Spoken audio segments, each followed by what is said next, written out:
Iya, kita berada di segmen terakhir obrolan pagi RBTV membahas tentang sanggar kegiatan belajar di Gunung Kidul. Tadi sudah kita bahas banyak sekali program-program dari SKB Gunung Kidul bersama Bapak Suharjio dan menghasilkan banyak sekali prestasi ya Pak ya. Tentunya ini membanggakan sekali bagi Gunung Kidul.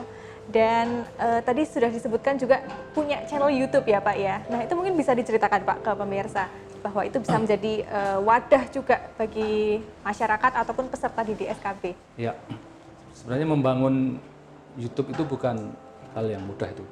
Diperlukan sebuah kejelian, ketelitian. Kan sebenarnya sudah tahun 2017 saya kalau salah mulai itu.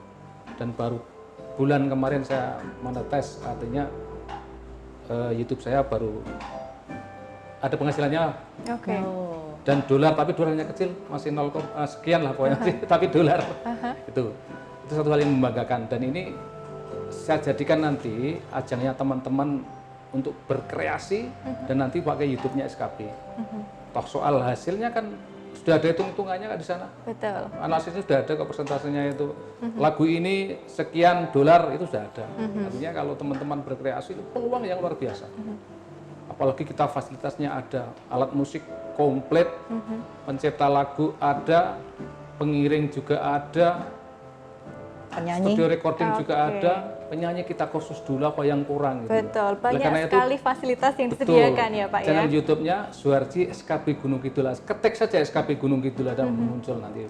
Buka YouTube, ketik SKB Gunung Kidul. Gitu. Nah, itu aja sekarang baru tentang musik ya Pak ya. Betul. Nanti akan bisa dikembangkan banyak sekali tentunya karena ada banyak sekolah vokasi. Tadi seperti yang disampaikan ada tata boga, ada pariwisata dan lain-lain. Betul.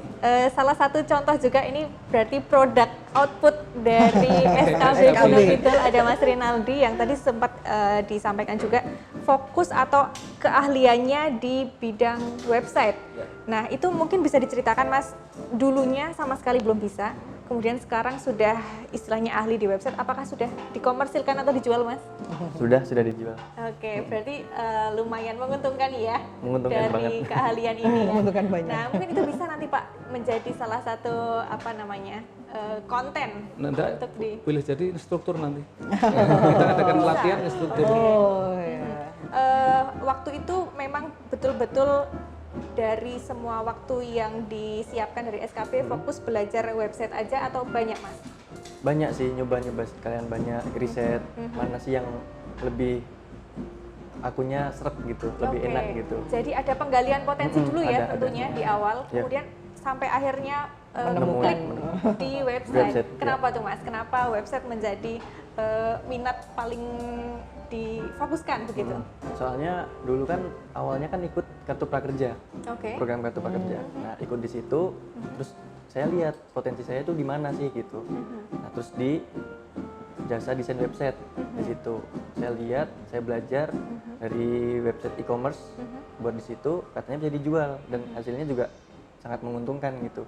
Saya terus mencoba, terus ada klien gitu. Jadi kayak oh gini ya rasanya gitu, bisa dapat klien kayak pertama kali gitu. Oke, dari situ ternyata kayaknya klik nih di di website. keahlian di website begitu ya. Nah ini bisa menjadi inspirasi bagi pemirsa RBTV untuk jangan malu, jangan takut untuk bergabung di SKB Gunung Kidul karena tentunya di awal pasti akan digali dulu keahlian dari masing-masing peserta didik begitu ya.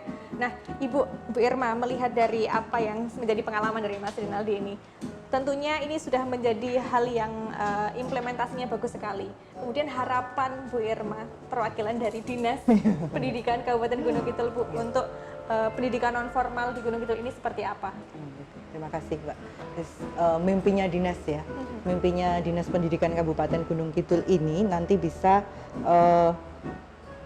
pendidikan non formal ini jadi salah satu indikator yang bisa mendongkrak indeks pembangunan manusianya dari rata-rata lamanya seseorang bersekolah karena dia mengambil jalur non formal, itu yang pertama. Kemudian mimpi yang kedua, ini kebanyakan mimpi kalau dekat Pak Harjio ini. Semua berawal dari mimpi. Iya betul. Jadi mimpinya nanti pendidikan non formal itu tidak hanya pengganti, pelengkap gitu tadi ya, penambah seperti itu. Tapi sudah dipilih anak-anak dari awal. Jadi kalau selama ini kan pendidikan non formal itu biasanya digemari oleh mereka yang usianya sudah melebihi usia sekolah formal ya. Mungkin karena dulu karena faktor ekonomi tidak bisa sekolah atau sudah sekolah ada permasalahan sehingga putus sekolah seperti itu ya. Tapi nanti dari awal ini anak-anak sudah milih pendidikan non formal. Karena apa? Karena waktunya yang fleksibel tadi ya. Cara belajarnya yang lebih enak, kemudian juga bekal kecakapannya, ya, seperti Mas Rinaldi tadi. Mungkin kalau di sekolah formal kurang, ya, memberikan bekal kecakapan seperti itu. Nah, terus dari awal nanti pilihlah pendidikan non formal. Jangan hanya kalau kamu kepepet tidak bisa sekolah di formal, kamu baru sekolah di non formal. Tidak seperti itu. Jadi mimpinya nanti dia bersaing setara dengan pendidikan-pendidikan formal. Jadi sudah dipilih anak-anak dari awal. Iya, jadi sudah menjadi pilihan utama, Tuh, gitu ya Bu ya. Luar biasa sekali. Mungkin bisa disampaikan lagi Ibu kaitannya dengan kelebihan atau keunggulan dari sekolah non formal ini ada apa saja? Oke, kalau kelebihan dari sekolah non formal ini sekarang kelulusannya diakui dan setara dengan sekolah formal. Terus jangan malu. Ijazah paket C itu bisa untuk bekal anak-anak melanjutkan ke pendidikan selanjutnya ke sarjana, bisa kuliah begitu ya Bu ya. Itu. Tidak hanya anak-anak karena mungkin dia sudah kerja nyambi paket C terus ternyata di perusahaannya membutuhkan kompetensi yang lebih, jadi dia bisa kuliah, dia bisa diakui seperti itu.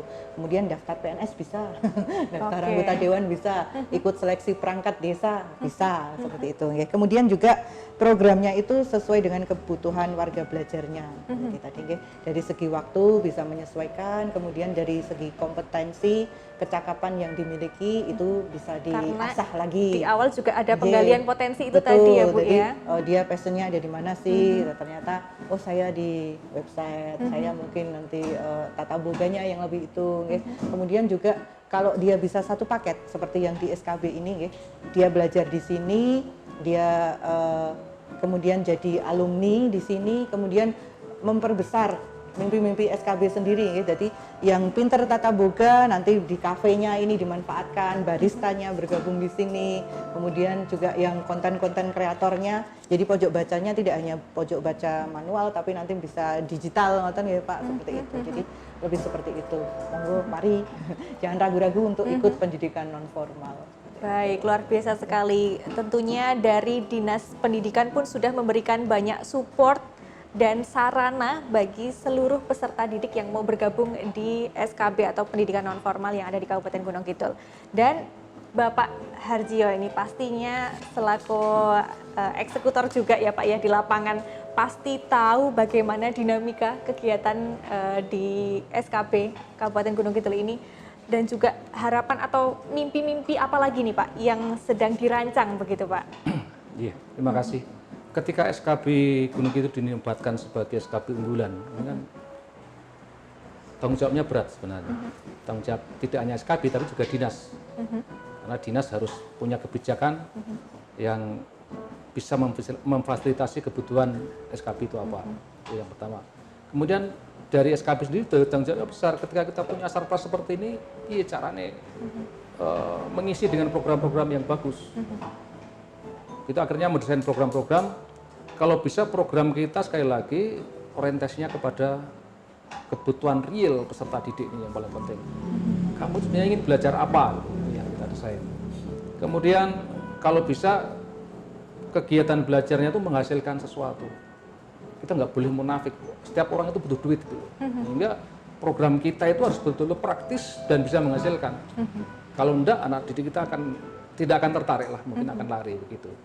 Dan selanjutnya perlu kami sampaikan bahwa sebenarnya program-program yang kita kembangkan, ada musiknya, itu kan sebenarnya dalam rangka memberi wadah positif untuk anak-anak kita, untuk generasi muda kita.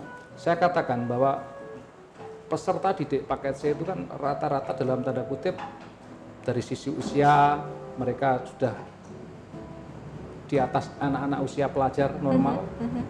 Kemudian rata-rata mereka dalam tanda kutip ada yang bermasalah mungkin di sekolah dikeluarkan karena suatu hal. Tapi kalau mereka masuk di SKB dengan serius, justru di sini menjadi wadah. Wadah mereka untuk menyalurkan potensinya itu. Contohnya nggak usah jauh-jauh Mas Renaldi itu. Betul. Dari latar belakang dulu seperti apa, sekarang masuk paket C, terinspirasi, dia sekarang sudah bisa jadi desainer web. Dan ini yang ingin kita kembangkan menjadi SKP unggulan adalah singkat saja sebenarnya, simple. SKP itu sebagai learning center, sebagai pusatnya belajar, saya sudah ngomong sanggar kegiatan belajar. Kemudian sebagai testing center, tempatnya orang-orang melakukan ujian, uji kompetensi maupun uji pendidikan kesetaraan. Kemudian berikutnya adalah community development, perkembangan masyarakat. Kita ingin punya daerah binaannya ada di SKP Gunung Kidul, karena kita harus punya daerah binaan dalam rangka mengembangkan ilmu kita itu. Itu seperti itu. Jadi learning center, testing center, dan community development itu adalah idealnya sebuah satuan pendidikan unggulan. Oke, jadi mencakup banyak sekali ya Pak ya, tidak hanya untuk pusat pembelajaran saja, tapi juga ada pengembangan komunitas dan ada uji kompetensinya juga. Betul. Luar biasa sekali. Baik Bapak Suharjo, karena waktu yang terbatas, mungkin ada kesimpulan terakhir yang mau disampaikan ke pemirsa RBTV, silakan. Yang pertama, pendidikan non formal itu diakui sama. Haknya sama, dan kita mestinya tidak perlu minder, termasuk peserta didik pendidikan non formal nggak perlu minder lah. Justru berani di sekolah di non formal itu hebat, menurut saya. Tadi Bu Kapit sudah menyampaikan, ke depan mimpi kita itu non formal jangan hanya sekedar pilihan, gitu. Jangan hanya sekedar pilihan, tapi kalau mau itu ya apa ya?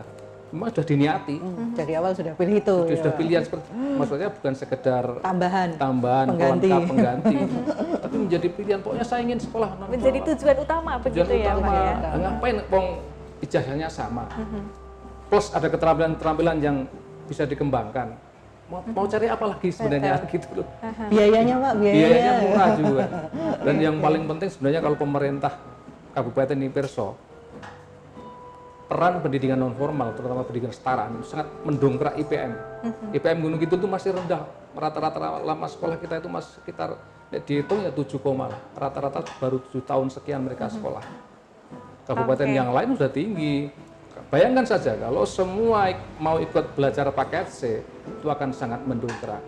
Mengapa pendidikan non formal mendongkrak? Karena kalau anak-anak lulusan pendidikan formal, kalau mereka lulus rata-rata mereka pergi, sehingga IPM-nya tidak dihitung di Gunung Kidul, justru di sana. Ini yang paling penting saya tekankan. Oke, luar biasa sekali. Terima kasih Bapak Suharjo. Dan terakhir ini pemirsa, untuk Mas Renaldi bisa menyampaikan inspirasinya kepada teman-teman yang ada di luar sana untuk mungkin bergabung mengikuti kegiatan yang ada di SKP Gunung Kidul, silahkan. Jangan malu sekolah di SKB, soalnya lebih enak di SKB daripada sekolah formal, dan jam belajar lebih fleksibel dan bisa mencari kesibukan yang dapat menghasilkan uang. Oke, luar biasa sekali. Terima kasih kami ucapkan kepada 3 narasumber kami. Ada Bapak Dr. Andes Suharjo MA, Ibu Irma Madiastuti SSTP, dan juga Mas Rinaldi Septian. Dan juga terima kasih untuk Pak Erik yang sudah mengiringi kami. Dan pemirsa RBTV, telah sampailah kita di ujung acara obrolan pagi hari ini. Saya Holly Syafa, mewakili seluruh kru yang bertugas, mohon pamit undur diri. Selamat pagi dan sampai jumpa.